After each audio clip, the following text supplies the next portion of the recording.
ये है कि जो चाइना है उसको लेकर अब बड़ा फोकस इनका बनता हुआ नजर आएगा। बट प्राइमा फेसी दो स्टॉक्स की मैं बात कर रहा हूं वो है Tata Motors and Exide industries. सबसे पहले टाटा मोटर्स को लेकर आप देखिए तो यहां पर डोनाल्ड ट्रंप की जो ईवी को लेकर एंटी ईवी पॉलिसी जो है आगे चलकर आती हुई दिख सकती है, उसको लेकर एक बड़ा कंसर्न बन सकता है यूएस में जेएलआर की सेल्स को लेकर। सबसे पहले तो यहां पर यूएस में जो ईवी पर करीबन $7500 तक का मिलने वाला जो टैक्स क्रेडिट है, जब भी आप ईवी वहां पर अगर परचेज करते हैं, वो डोनाल्ड ट्रंप जो है वो हटाते हुए नजर आ सकते हैं। इनफैक्ट जो टेस्ला के साथ इनका जो जिस तरह का संबंध है उसमें आप देखिए तो जो टेस्ला का स्केल है और जो प्रॉफिटेबल ईवीज वो बनाते हैं, वो अगर सब्सिडी ये हटा भी देते हैं तो भी जो टैक्स क्रेडिट है वो हट भी जाता है तो भी इनको कोई खास बड़ा फर्क नहीं पड़ेगा।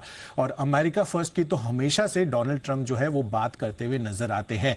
साथ ही चीन को लेकर आपने देखा ही है कि किस तरह का इतिहास इनका टैरिफ वॉर्स को लेकर होता हुआ दिखा था। जब 2016 में ट्रंप की एडमिनिस्ट्रेशन आती हुई दिखी थी, उसके बाद से लगातार हम ये कवरेज भी करते हुए नजर आ रहे थे कि कैसे यहां पर चीन और यूएस की जो रिलेशन है ट्रेड वॉर टैरिफ से लगातार इंपैक्ट होते हुए नजर आए थे।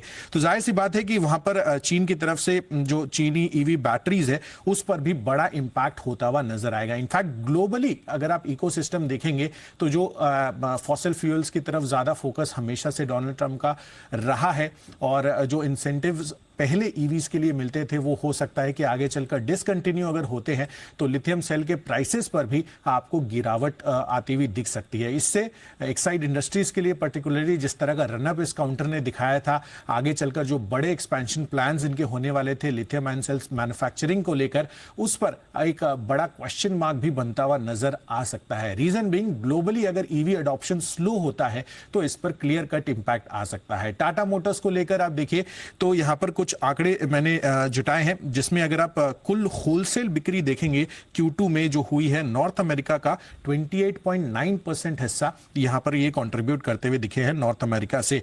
और जेएलआर की यूएस में ऑफ कोर्स कोई उत्पादन फैसिलिटी है नहीं, तो जाहिर सी बात है कि बाहर से ही यहां पर जेएलआर जो है अंदर आता हुआ दिखेगा और कोई इंपोर्ट होता हुआ दिखेगा। तो उस पर अगर टैरिफ्स और फर्दर इंक्रीज हो जाते हैं तो यहां पर टाटा मोटर्स के लिए थोड़ी अनिश्चितता बनती हुई दिख सकती है। बैटरीज को लेकर ऑफ कोर्स जो ईवी इकोसिस्टम है यूरोप में आप देख ही रहे हैं कि लगातार स्लो डाउन वहां पर हमें देखने को मिल रहा है। डाइमलर को जो उन्होंने है अपना ईवी प्लान्स जो है थोड़ा डिले कर दिया है। साथ ही वॉक्सवैगन के भी फैक्ट्रीज वहां पर कुछ एक लेवल पर शटडाउन होती हुई नजर आई हैं। तो इसका क्लियर कट जो ओवरऑल ईवी इकोसिस्टम है उस पर अगर थोड़ा इंपैक्ट आता है या स्लो डाउन होता है तो यहां पर जितने भी बड़े जो कैपेक्स इन्वेस्टमेंट्स किए हैं एक्साइड इंडस्ट्रीज ने भी, उस पर भी आगे चलकर प्रॉफिटेबिलिटी कंसर्न्स भी बनते हुए नजर आ सकते हैं।